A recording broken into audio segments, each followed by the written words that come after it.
everybody. Welcome to Walk Worthy. I'm Erin. And I'm Lindsay, and today we're going to be talking about overcoming abuse. We have a couple guests with us, Christy and Grace. We're so glad that you've joined us. So that's what we're going to be talking about today. I guess I just want to give a quick disclaimer to any parents. This is a sensitive topic. We will be handling it with dignity, but if you have children in the room, we just wanted you to be aware of the fact that we are covering abuse, and so you would be prepared for that and make any arrangements that you need to put yourself in a place to be able to listen to it well. So I just first want to say thank you to you guys for joining us. I know this is a difficult topic, but it's one that I think affects so many people, unfortunately, and is important to talk about. And so I appreciate your boldness and your transparency in coming forth, and I'm really praying that this will help the people that are watching, however God chooses to use that. So I guess, Christy, let's start with you. You work here at the church, actually. Do you want to tell everybody who you are? Who am I?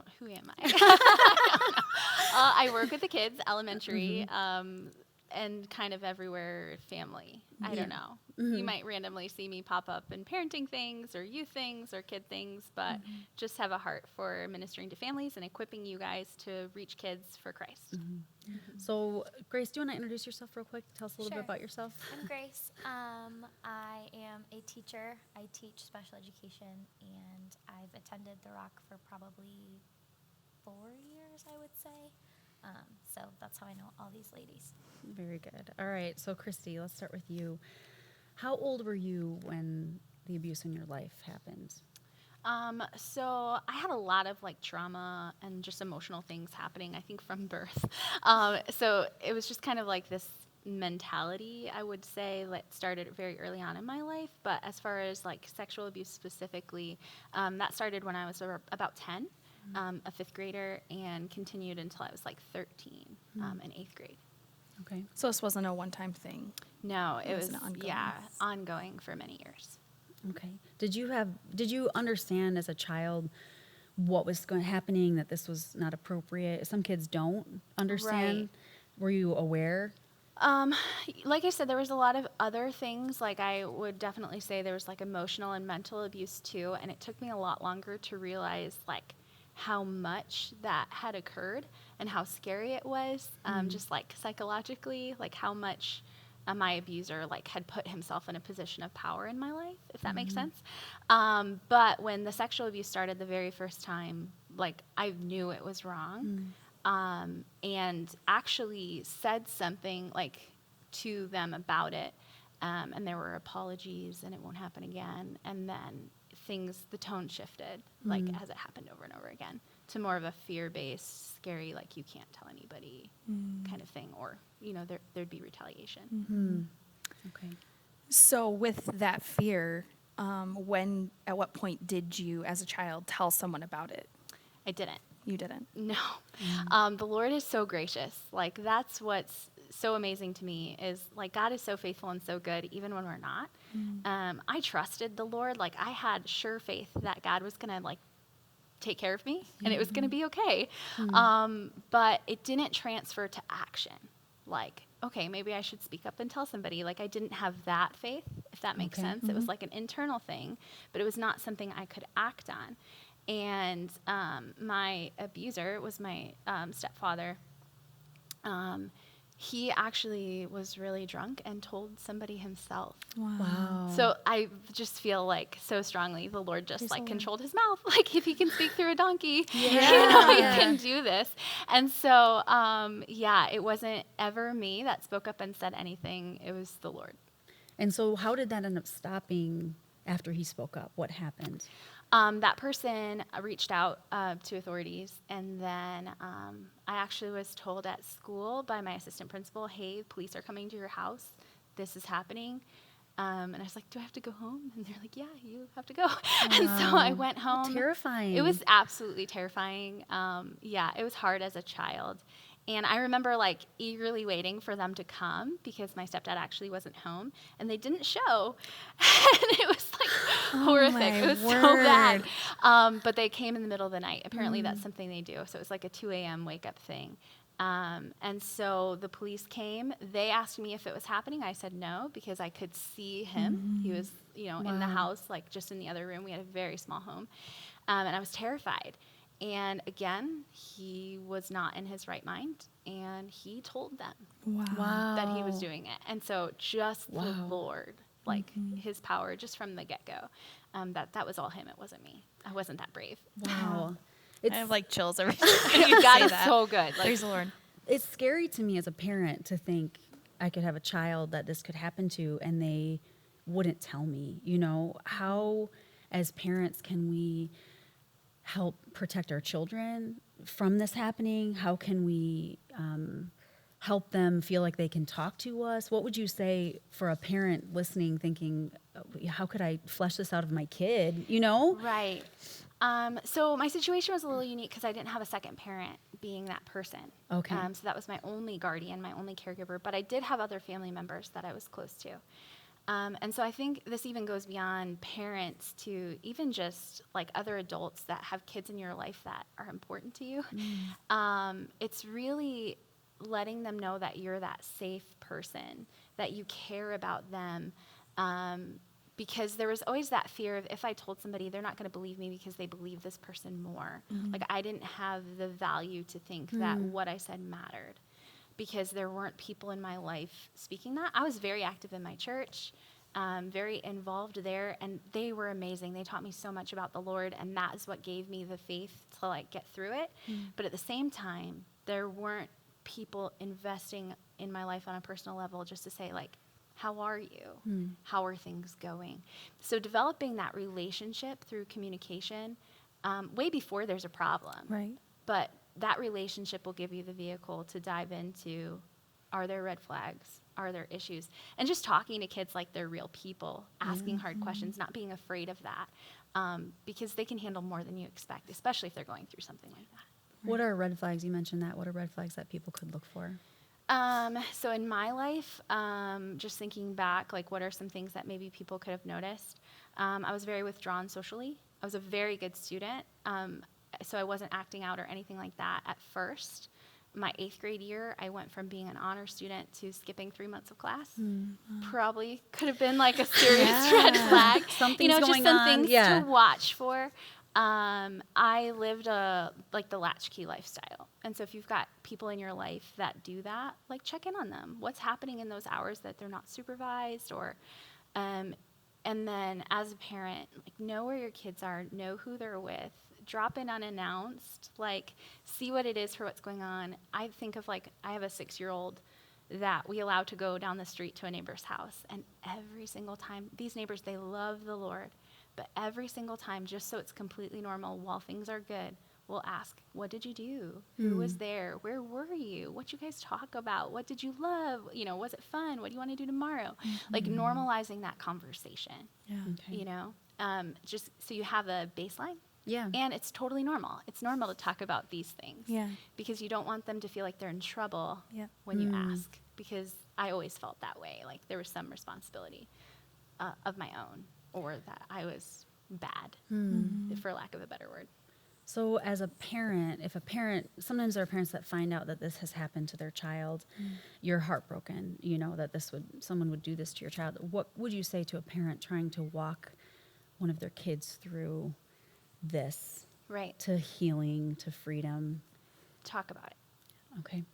The adults in my life, my dear family members, like I love so much. If there was anything that was painful during the experience is that nobody asked me how I was doing and how it was because they didn't want to talk about it. It's like the elephant in the room. We have that fear of like, if I bring this up, like it's going to be hurtful to them. But the Lord gives us one another, you know, iron sharpens iron, and like digging in with somebody and holding their hand through it. As a parent, like do that with your kid. Ask them the questions, let them know like it's okay to be hurt, it's okay to be upset, it's okay for you to like not understand what you're feeling. It's okay to struggle in like these things are going to happen and you might struggle here because of this. Like I didn't know looking forward how it would impact my future in relationships and things like that. If there were people walking with me to say like, hey, this is what happened, or just be there sitting in the room with somebody who does know that stuff, you know, go to those conversations with them. Talk about it. Don't ignore it. I think I like how you were talking about not making it a shameful thing, that this is a normal, even if, and I think sometimes as parents, when we get into sensitive topics with our children, especially about sexual things, it's a little bit like, I probably feel more awkward than my kid does, but just making yourself like, this is fine, this is normal. We can normal. We totally talked talk about about it. It's no big deal, But that's good because you don't want to attach the shame as much as you can to that situation. Yeah. And I think those conversations need to start earlier than you would expect so that it is normal before there's any, so at 10, I was, a quarter of an inch shorter than I am now. I was an early developer. And so if I had conversations about that maybe when I was 5 or 6 and safer, maybe I would have already been equipped with language and knowing what is wrong and what to do about it. If this happens, here's what you do, and you won't get in trouble, and you just tell us, and we will help and make sure you're safe. That's Having those conversations with our kids early on. That's good. So good. So Grace, your story is a little bit different from Christy's. So how old were you when the abuse started? So the abuse started when I was 12 and lasted until I was 18, until I left for college. I did come back in the summers and saw my abuser, but the abuse did not happen past 18. I was abused by my sports medicine doctor. It was a huge case, so I don't mind saying his name. His name is Larry Nassar. And I did gymnastics from a very early age, so it was normal to see doctors for injuries and things like that. So this was an ongoing thing for you too, but as it was happening, did you understand that this was inappropriate behavior? No, I didn't. And so what had happened was, and I won't get into detail, but just kind of a brief backstory. If you have a lower body injury, a lot of the time he would have treated toward your butt or your genitals, and so it was a normal treatment. He told us that it was going to help, back problems or hamstring problems or things like that. He was not gloved. There was just a lot of things that didn't really add up, but as a 12-year-old, I didn't know. He was my doctor. Right. And so it didn't come out until about, I want to say 2016, so I was in college, 20 years old. And someone had come forward and said, I had been treated by Dr. Nassar, and these are the things that happened, and I believe that it was abuse. I don't believe that it was a medical treatment. And for a long time, I denied it. He made us trust him. He would give us gifts, and he would bring us food on team trips, and just someone I could trust. He was kind of the good cop to our coach's bad cop, and so I trusted him, and I was like, no way. There's no way that I'm being abused. And so once I thought about it more and more details started coming out, I thought to myself, wow, that was abuse. And so how do you cope with that when you didn't even know when it was going on? So at that point is when I started, my journey of healing and kind of that trauma mindset. What was that like, finding out from someone that you trusted and that was so kind? And, it wasn't necessarily, like you said, it was the good cop. Right. What was that like? How did you reconcile those two things? Well, it was heartbreaking, first of all.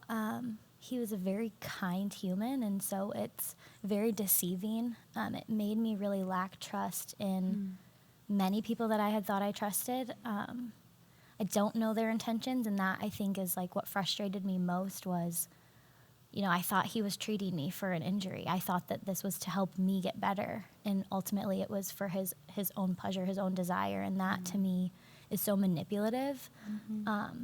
And so I felt very lost as of who do I trust? What, even people's words now, it's very difficult for me to trust people, especially who have some sort of authority over me, just because I don't know what their motive is. And so I think through that abuse has really brought me back to a place of just trusting the Lord's going to put the right people in my life for the right reasons. And that if they are God-fearing, then I also need to trust them if they're in authority over me. What was that like? The realization of that had to be emotionally. When you think someone has said, you can trust this person, authority figures have been put in the way, this is a safe person for you to trust. To come to the realization that this was abuse, what was that like for you emotionally?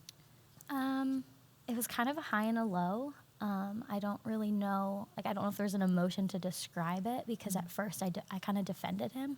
I said, I wasn't abused. This is not abuse. He was being helpful. And so I felt angry at the people who did come forward.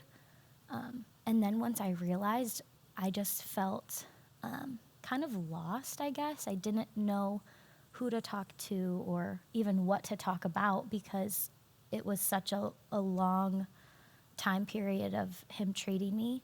Plus there was, hundreds of other women. And so it's like, how do you go about reaching out to somebody about it if you yourself was angry at them, at the beginning? Right. So just a lot of confusion, I would say. Emotionally, I didn't really know where to go. Mm-hmm. I was angry, but I also was just really confused. Okay. So did you get to a point where you felt like you could talk to somebody about it specifically in your life? I think probably in your situation when this was hundreds of women, you could kind of just feel like, well, why does my story matter? Right. Did you ever have that feeling? I did. There was a really big lawsuit that went on, and I did not partake in it. And so I felt like, kind of like you said, like, where's my place in this? Mm-hmm. I chose for a long time that I wasn't going to come forward, that I had talked to my parents, and I had talked to my boyfriend at the time, who's now my husband, about it, and just said, like, I think these things happened to me. I think I was a victim of this abuse, but I don't know how to go about telling people. And so until I know, like, what I want to say, I'm not going to say anything at all. And I think that the Lord is so powerful in being quiet. Like, I don't know, something about keeping that to myself for so long. When I finally did come forward, it just was so much more powerful than I could have ever imagined. Just telling people, his power through my struggles. So I guess that's kind of where I was. So it was kind of you taking it to the Lord first. Correct, yeah. Okay. I would say so. For both of you, maybe you could tell us sometimes we come into contact with somebody who has been abused, and if you haven't walked that road, it can be hard to know what to do. So what have people done that was helpful to you? I don't know if you want to start, Christy, and then if you'd share, Grace. Go ahead. No pressure. I think I don't want to say normalize, like you should condone the behavior. I'm not saying that, but normalizing the struggle. We all struggle. My struggle is different than your struggle. And some struggles have like more far-reaching, impact, certainly. But if you have experienced the Lord's comfort, if you have experienced the Lord's healing and his presence in the struggle, that's universal. Yeah. Not being afraid to say, like, yeah, okay, I don't know what you went through. Like, that's true. And that's good to say, I think. But at the same time, I know the Lord, and I know that he's faithful. And I'm sorry that everyone else was not, but let me show you some of the things, like, that were helpful to me. Because that's really what it's all about. For me, there were several, like, each stage of, like, going through the process had a different scripture that was like my life verse that the Lord gave me that I just like clung to. But there was a point where it shifted and it became 2 Corinthians 1:3-5, which says, "Blessed be the Lord of all comfort, who comforts us so that we can comfort others." And it became that mantra of like, this wasn't useless, this wasn't worthless. Like, the Lord will use this because I know the Lord, because I knew the Lord in desperate moments. And no one can tell me that he's not real. No one can take him away from me because of that, because I so desperately needed him. And so I want other people to know the Lord like that. Yeah. And so you have that story in your own way. And so be faithful with your own story and don't try to compare it like and think it doesn't measure up. Like, no, it's God that we're talking about. It's not us anyway. Does that make sense? Yeah, that's absolutely good. Yeah, I can agree with that. I think it's hard to relate, like, abuse stories, because I never want to go into a conversation like, oh, I know how you feel, because maybe I don't. Yeah. I have my own feelings. Christy has her own feelings. And so just making sure that you have a listening ear, I think that that's super important. Just being a shoulder for someone to cry on, but then also, like you said, giving them the perspective of like, Jesus heals and he's going to help heal you if you let him. And I think the letting him is the hardest part, because you don't want to think that things like that happen to other people, and unfortunately they do, and it's actually a lot more common than we think. And so offering that message of hope and offering that message of forgiveness to others, I think, is some of the most important conversations that we can have. That's good. I was caught up in what they were saying. I don't know what we're asking next. It's so good. I'm just sitting here taking it all in. What are some things that people could say? You kind of touched on this a little bit, but what have people said that is not helpful? That was hurtful. That could even be hurtful when they're because- trying to. yeah. Can I start? I can start. You can start. Grace is ready. I took the last one for the team. Yes. Your turn. Well, at first, since I didn't really know it was abuse, a lot of when I decided that yes, this was in fact abuse, people continued to say like you're lying or no, it wasn't. Like he's a good doctor. I mean, there's people even out there still who will message girls who have been abused and say you're lying or that's hard because it's like they don't know my story and my story is individual to me. Just because a bunch of us were abused by the same person doesn't mean we all have the same story. So that was hurtful. Another thing people say to me personally is, why didn't you get involved in the lawsuit? And I know that's a very specific thing for my story, but I always bring it back to the Bible, and I always say, I do not believe that I need to be pursuing any kind of financial gain. That's not where my freedom is found, and a lot of people kind of try to take a stab at my relationship with the Lord, and so that's where I've had to learn to kind of take a step back and realize this is me, this is my individual story, and what I can do to help bring people to the Lord is more important than arguing with someone on Facebook. Yeah. That's good. Right. I think anything that people say that tries to spark vengeance or the grudge or the bitterness, why aren't you more angry, or, why didn't you pursue this legal action? So I have, my abuser was not brought to justice, went to jail for it, but because I didn't speak up, because I didn't testify, because I was still in fear, it's on his record, but he was just released 3 days later. So there's kind of he's on a list, but that's it, there's no justice. And so if you're going to try and say, oh, you should join the lawsuit, or you should, you should call up and make sure this is on his record. Vengeance is mine, says the Lord. I will repay. Just remembering that. And so not trying to fight someone's battle for them, They're trying to direct your. Yeah, you might have a good heart and think this makes me so angry for you, right? Yeah, sometimes people talk to us and we're like, well, I'm going to handle it then. Trust the Lord with us, and don't make us feel guilty or condemn us for not going the worldly route when the Lord has set us free from it already. It's kind of good. trying to re in bondage. Yes. Do it, and no, it's all good. It's the Lord's got it. And then I think of just empty platitudes, when somebody's grieving, when you were saying the emotion is hard to nail down, and you were talking about anger and just the process, I was thinking the emotion's grief, but you don't know what you're grieving, that you can't put your finger on it. So just any of those empty platitudes that you would give, the same thing that people say maybe when somebody has passed away or whatever, that you're okay, but I don't really want to hear that for the 9,000th time. Right. I'm so sorry. Yeah, give me something firm. Give me a verse. Don't give me a mantra of okay, but God's got it. Yeah. Yeah, that's true. Yeah. But it's so I can't disagree with you. Or the Lord won't give you more than you can handle. Oh, that's Also just not in the Bible. That's a misinterpretation of Scripture. I know. And not helpful. Get behind me. Just go away. Right, give me some truth. Give me some meat, I think sometimes people say, and this is, like you said, any crisis, it doesn't necessarily have to be this situation, but anything that is emotionally difficult that we find ourselves talking to somebody about, we almost can get afraid of are you going to cry?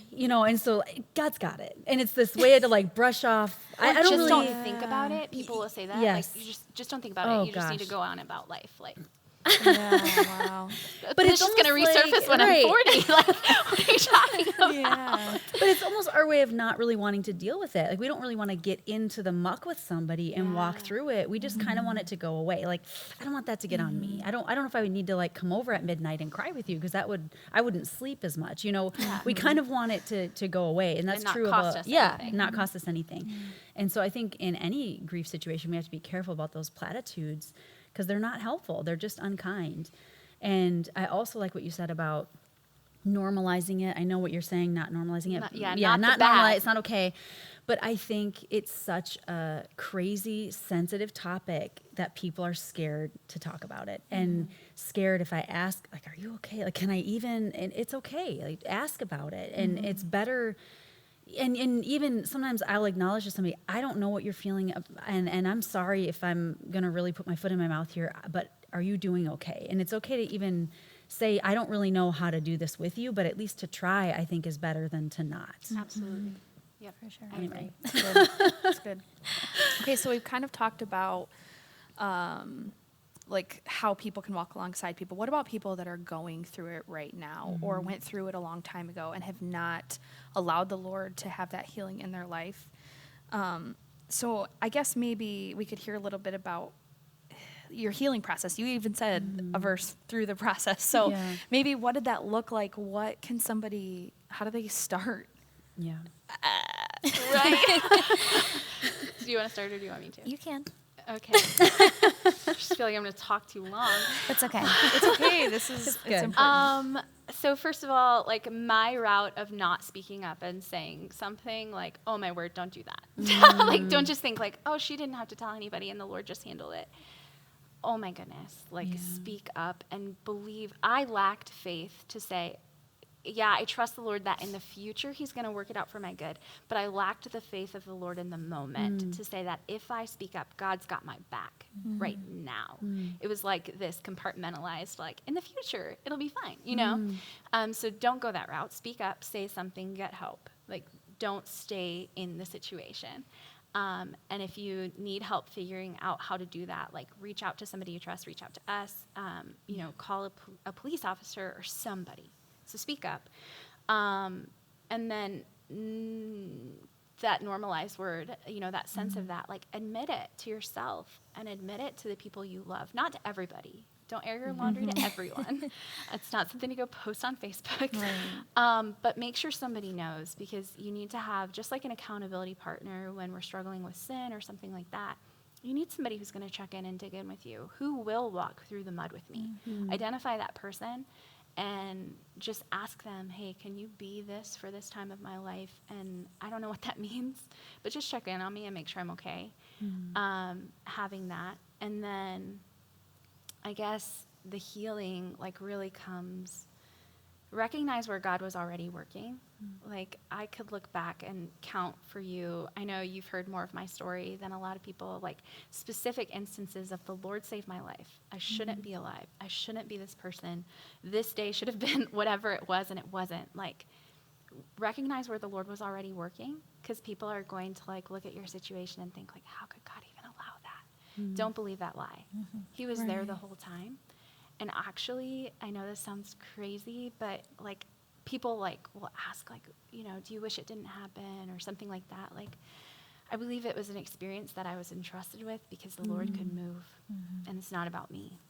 And so like, just give it over to him. It's that idea of surrender. That's where the healing really is. And so I mentioned like, you know, several verses. I had like Isaiah 43:2, when I was in the middle of it, of when you pass through the waters, I will be with you. You know, the fires will not burn you. Like that passage of like, it's not going to be too much to where this is going to burn my life to the ground. Like God's got it. That was very real to me. 2 Corinthians, the Lord will use it. You know, there's power in this testimony if I will let him, if I will just open my mouth and not be ashamed, not worry what people think. And then since then, 2 Thessalonians 1:4, maybe, says, for we've been approved by God to be messengers. Oh, yeah, look it up. You were so close. It. I was going to just be so cool and just quote it, but that's not real life.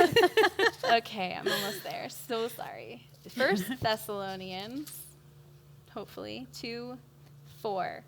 But just as we've been approved by God to be entrusted with the gospel, so we speak, not as pleasing men, but God who examines our hearts.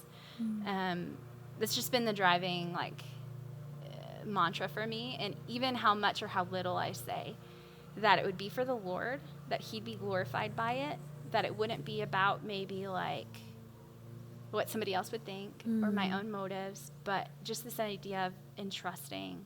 God gave me this story. Like, God gave me these experiences. He let me, like, he gave me the gift of experiencing him in such a way that was undeniable. Like, there is no doubt. There's no room for somebody to come and say, like, Christianity's not real.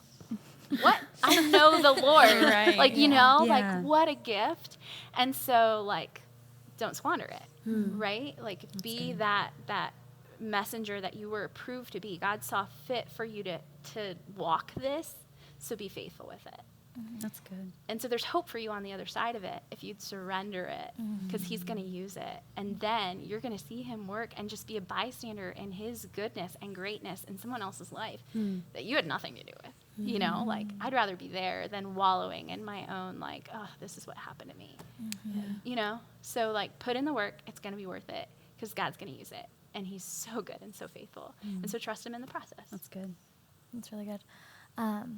I can agree with you on some terms. I know that our stories are a little bit different. So I kind of had to go through the healing process later in life. Like I said, while it was happening, I didn't know. So it wasn't really that I had this bitterness at the time. I don't want to say I developed a, like, core of bitterness, but I definitely hardened my heart. I never thought, like, you know, why me or why this? I was more bitter toward people who would come forward, and then it would just come forward, and there was nothing that came after it. And when I thought about my story, I was like, if I'm going to come forward and I'm going to let people know, like, this is my story and this is my testimony, then there has to be something to grab from it. And it took me a long time to figure out what that thing was to grab.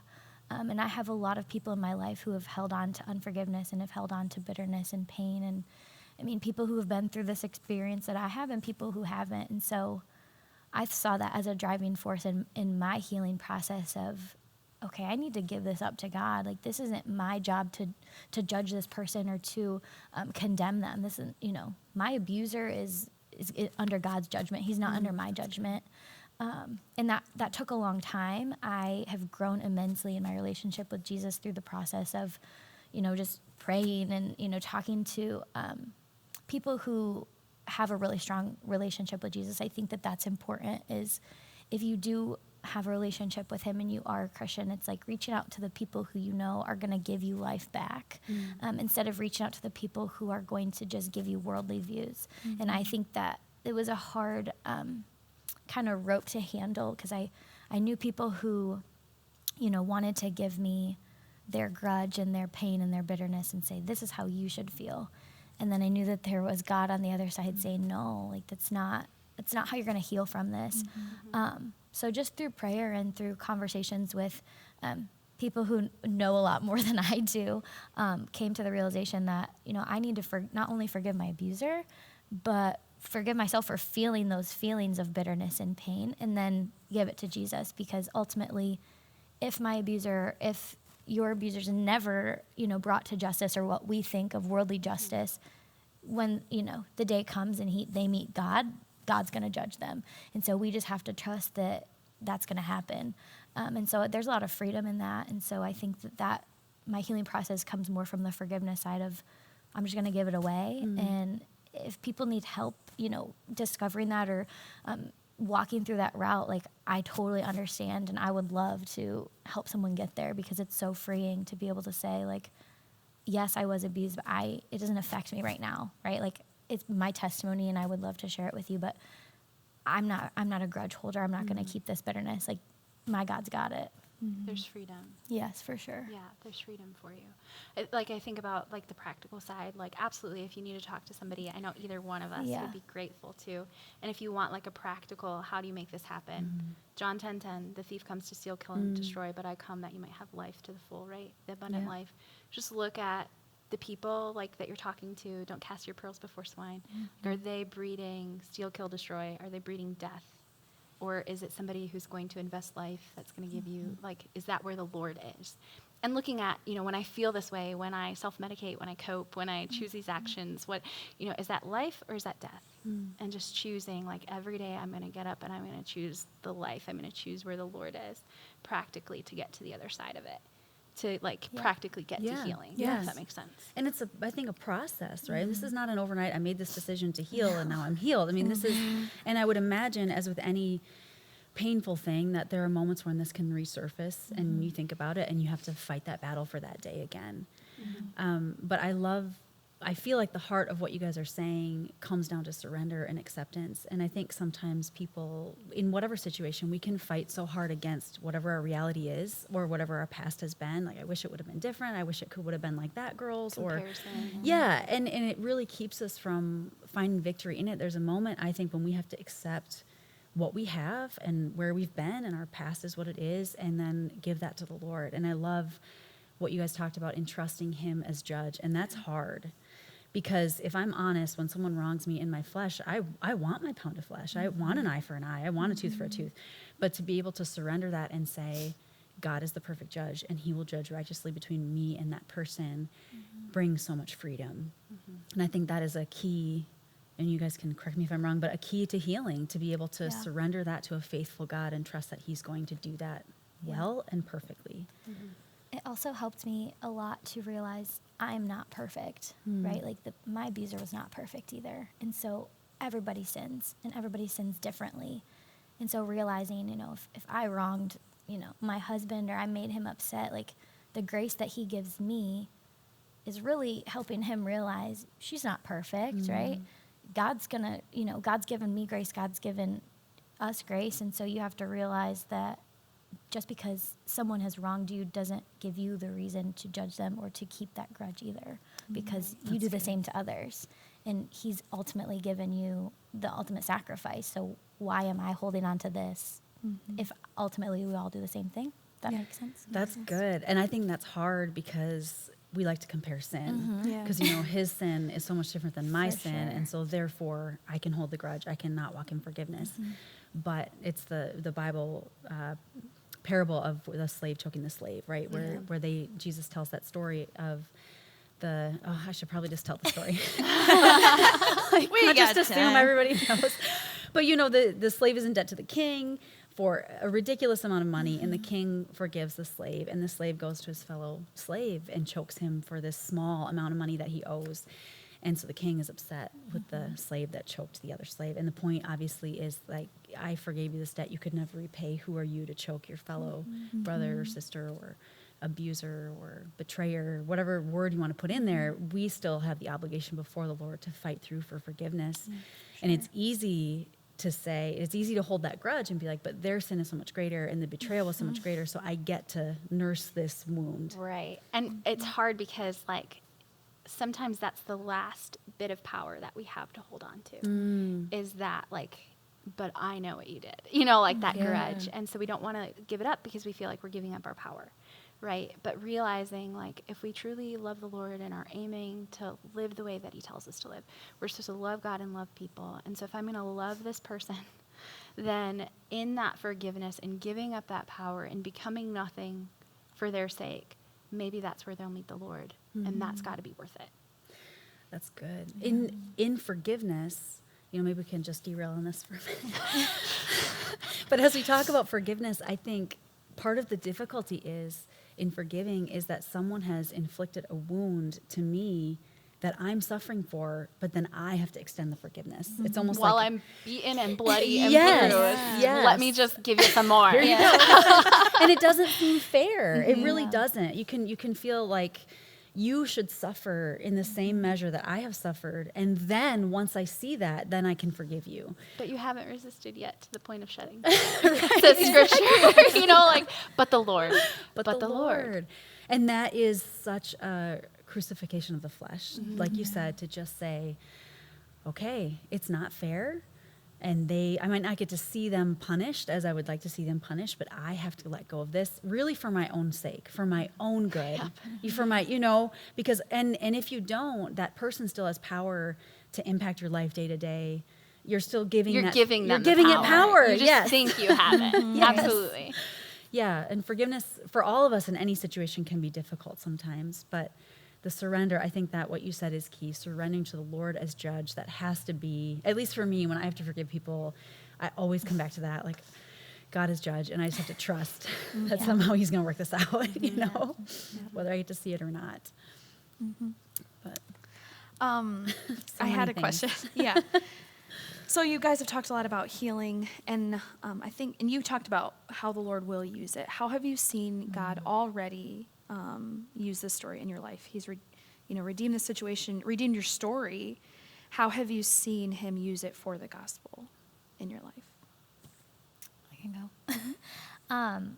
So I actually, when I came forward, I did make a video and I did post it. And I did it because I wanted, like I said earlier, something to grab onto for the people who were hearing it on the other end. And so my main focus was to say, like, yes, this happened to me and this is my story, but I want to help people find forgiveness and find, justification for whatever, make themselves, what words am I trying to say? Just feel like they're not the only ones who have been in, my shoes or have felt a grudge or bitterness towards somebody else. And so that was my message of like, I have found forgiveness. How can I help you? And so I kind of just offered up, like, if you want to text me, if you want to email me. And I had, like, surprisingly a lot of people reach out and say, like, how can I get there? Like, you look like you're expelling so much joy and happiness, and you look free, and your story, means so much, whatever. And so that was cool to see people kind of like reach for that. And not that it was by me at all.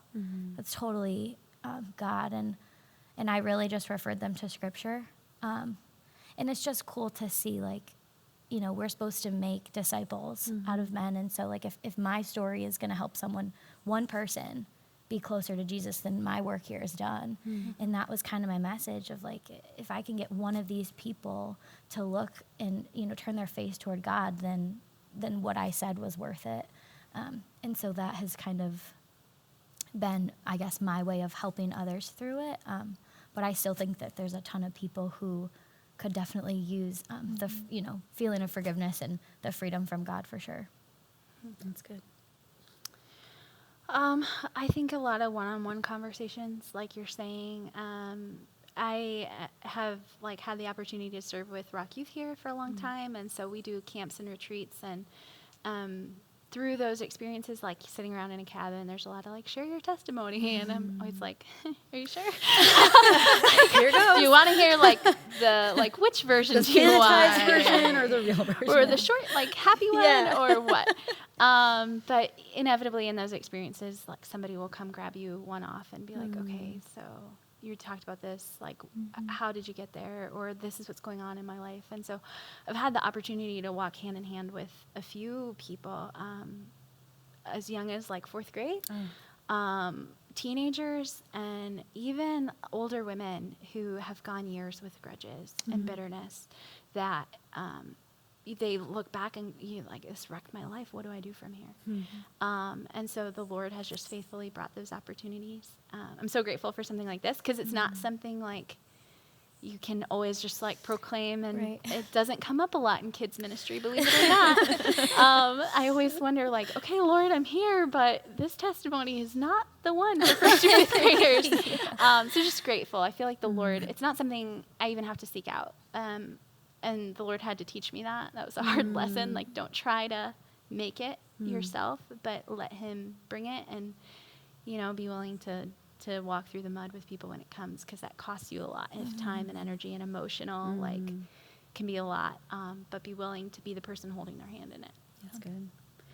So I have one last question. I don't know if you have any more, but what are some lies that you feel Satan whispers to women specifically as a result of this having happened in their life, or struggles, and how, I don't know if you want to pick one or two, and how do you fight those?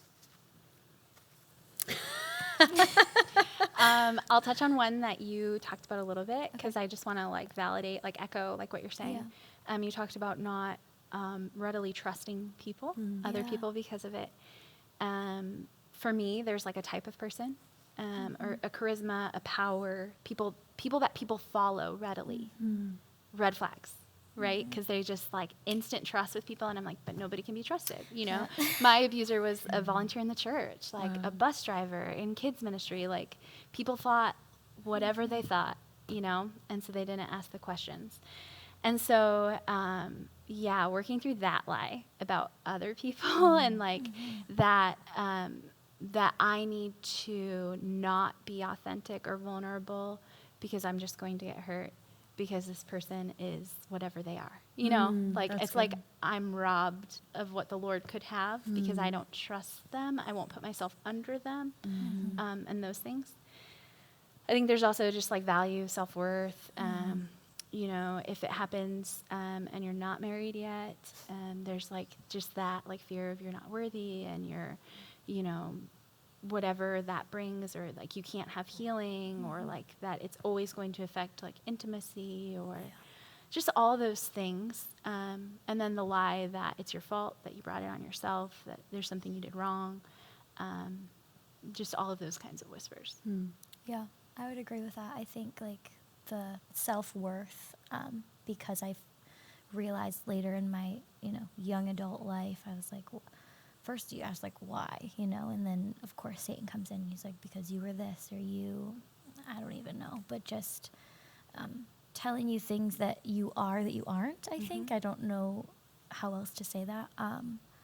But then that like you can't share. Like I felt for a long time that my testimony was kind of like squawked, like I couldn't really get it out because it wasn't impactful. Like that's something that I struggled with, of don't ever say anything because no one's ever going to really listen, or no one's going to be different because of what you're saying.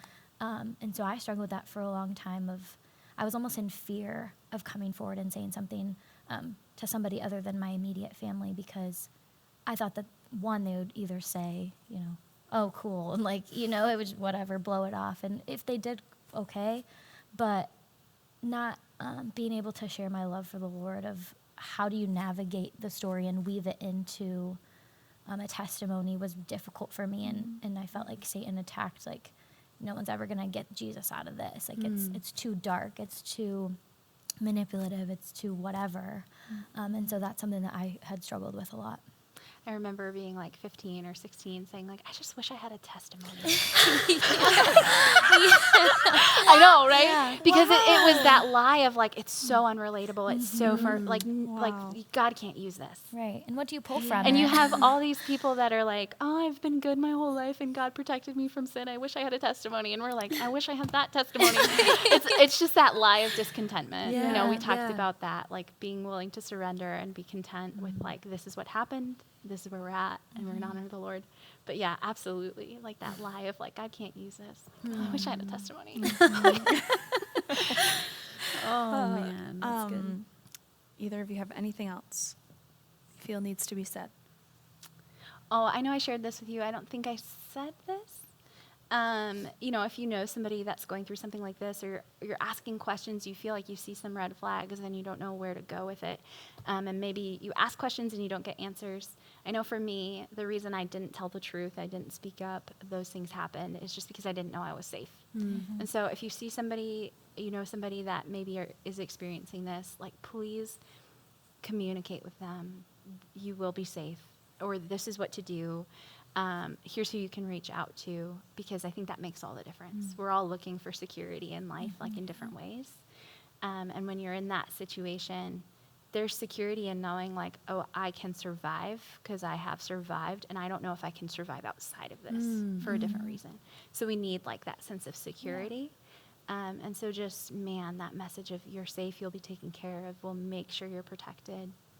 They need to hear that. Yeah, I would agree. Okay. So good. Thank you so much for sharing this. I was sitting here like fighting back tears some of the times because it's so powerful. I'm so excited for you guys to hear this.